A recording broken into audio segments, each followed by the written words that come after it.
ଦେଖ ତମ ମାନ ଗୋଟେ ନୂଆ ଜବ୍ ବାହାରିଛି ଓକେ ସେଟା ହଉଛି ଗଭର୍ନମେଣ୍ଟ ଜବ୍ ରହିବ ୱିଦାଉଟ୍ ଏକ୍ଜାମ୍ ଓକେ ତମ ମାନଙ୍କର ଏକ୍ଜାମ୍ ପଡ଼ିବନି ଖାଲି ଗଭର୍ନମେଣ୍ଟରେ ତମେ ଆପ୍ଲାଏ କରିବ ତାପରେ ତମର କ୍ରାଇଟେରିଆ ଦେଖି ସେମାନେ ନେବେ ଠିକ୍ ଅଛି ଏକ୍ଜାମ୍ ଦେବାକୁ ପଡ଼ିବ ନାହିଁ ଏଟା 2026 ର ଲାଟେଷ୍ଟ ଆମର ଯୋଉ ଗଭର୍ନମେଣ୍ଟର ଜବ୍ ଅଛି ସେଟା ହଉଛି ଏଇଟା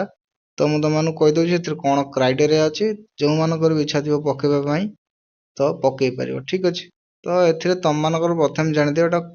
କେଉଁ କେଉଁ ଡିପାର୍ଟମେଣ୍ଟରେ ଯାଉଛି କ'ଣ କାମ ଏଲିଜିବିଲିଟି କ୍ରାଇଟେରିଆ କ'ଣ ସବୁ ରହିଛି ଠିକ୍ ଅଛି ଦେଖ ପ୍ରଥମେ ତମମାନଙ୍କର ଯୋଉ ଏଟା ବାହାରିଛି ଏଟା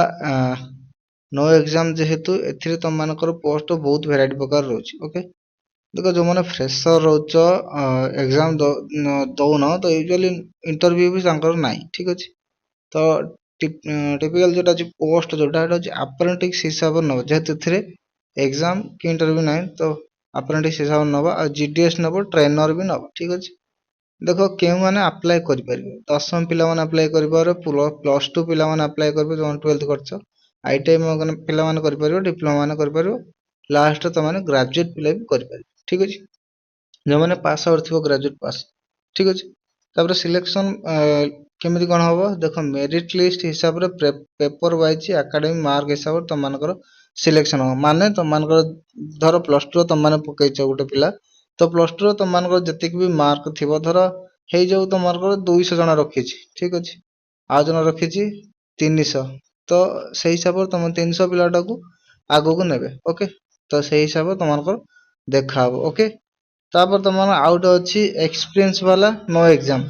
जो मानकर एक्सपीरियंस अछि एग्जाम दवा पे चाहनो इंटरव्यू खाली होबो से मानकर पोस्ट होची ऑफिसर मैनेजर स्पेशलिस्ट मेडिकल एथिरे से मानकर पोस्ट अछि ओके केमिति को बेस अप्लाई करे देखो प्रोफेशनल रिलेवेंट एक्सपीरियंस जो मानकर एक्सपीरियंस अछि एथिरे मध्ये अप्लाई करि पारे या दुईटा पोस्ट कथा कहूची मु गुटे होची फ्रेशर आउट एक्सपीरियंस ए दुईटा कथा कहूची तो एटा जो माने एक्सपीरियंस वाला से माने एता पके परिबे एथिरे तमन शॉर्ट लिस्टिंग हो क्वालिफिकेशन हिसाब रो एक्सपीरियंस देखिबे तापर तमन पर्सनल इंटरव्यू गुटे होबो सइला तापर तमन चाकरी पाइबो ठीक अछि तो एथिरे तम मानकर कोनोसी प्रकार एग्जाम नाही ओके खाली इंटरव्यू गुटे अछि जो मानकर कि एक्सपीरियंस वाला इंटरव्यू गुटे अछि माने नुवा अछन जे फ्रेशर पिला से मानकर इंटरव्यू ना ठीक अछि सेटा तमर फुल डिटेल्स एते तमन चाहिबो अप्लाई करी कि चाकरी नै परिबो कारण एथिरे बहुत मतलब कम बाहर एभली कारण एटा गवर्नमेंट रे जाउची ठीक अछि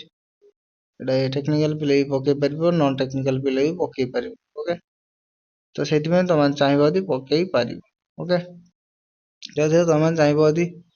सिलेबस भी देखि परिबो एलिजिबिलिटी क्राइटेरिया भी देखि परिबो ओके एते कोनोस प्रकार प्रॉब्लम भी नाही एलिजिबिलिटी क्राइटेरिया तमन को भी कहि देछि अदरवाइज अलगा किछि एतिरे नाही ओके पोस्ट केते बार देखो पोस्ट म तमन कहि दोछि एठी ठीक अछि पोस्ट तमन को कहि दोछि पोस्ट तमन कर बाहर छै एठी मिनिमम बाहर छै 2300 पोस्ट बाहर छै ओके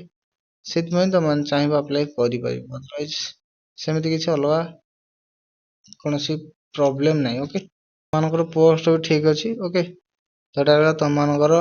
गवर्नमेंट जॉब रो विदाउट एग्जाम वाला ठीक अछि चाहिबो यदि अप्लाई करी कि पोस्ट नै परिबो ओके